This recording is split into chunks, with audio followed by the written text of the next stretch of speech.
Hi, my name is Cliona Pritchard and I'm a Community Partnership Manager for Anchor.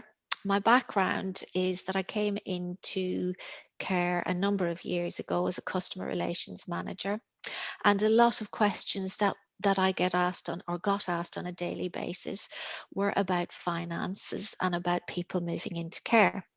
So today I've invited Nicky Kay from Eldercare along to have a chat with us about the different elements of finances when you're moving into a care home or when somebody you care about is moving into a care home. So, hi Nicky, how are you? Very good. Thank you very much. Thank you for inviting me. No problem at all. I'd just like to ask you to explain a little bit about yourself and tell us a little bit about Eldercare.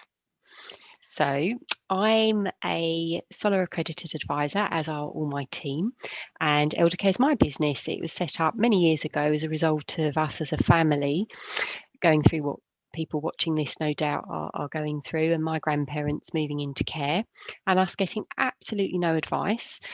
Mainly because we didn't know there was any advice out there to get. So we didn't Yes. seek it and it wasn't offered to us. And many, many years later, I found out all the stuff I wish I'd known before they moved into care.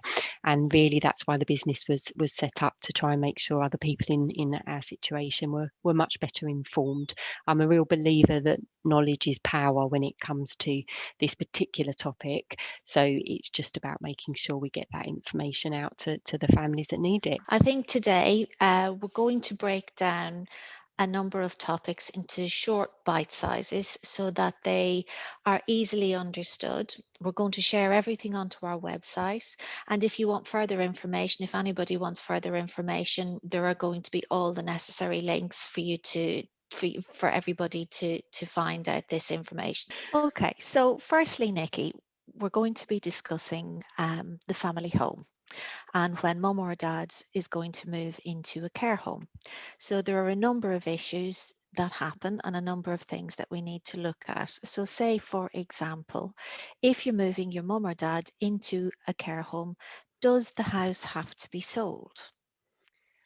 Well, the very short answer is no, but it comes with a few caveats. So, if a property is the main asset, which often is the case, there's often not very much perhaps in savings.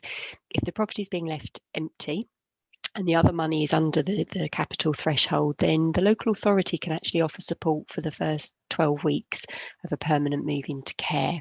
So a lot of people don't know about it. They ought to ask about it.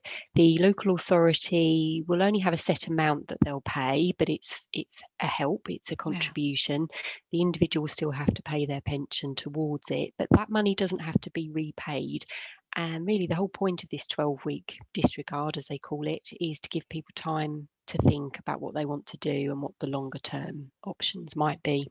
And Nicky, can you tell us what would the longer term options be? Well, again, families often rush to think they have to sell a property, and if it's rentable, so if it were in an area where it could command a decent rent, why not take that option? Now, obviously, there's a lot to think about being a landlord or a landlady. There's tax implications, there might be void periods, and so on. But absolutely, it's worth thinking about it, because the rent plus pensions, that will make the money go a lot further, last a lot longer. Okay, so say then, just being sort of having to think of every question a family may have to look at.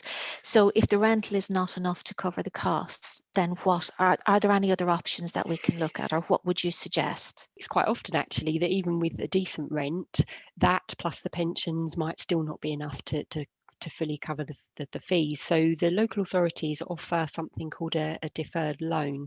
So you can actually borrow whatever you need, whatever you're short by, you can borrow that from your local authority, if you like an equity release scheme, because you can't get normal equity release products on a property that's been left vacant. So they will be setting up the costs. There will be interest charged, but it's currently less than 2%.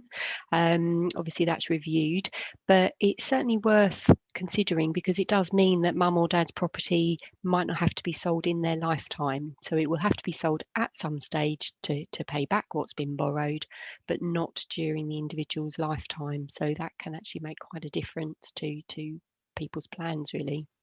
Okay, thank you very much.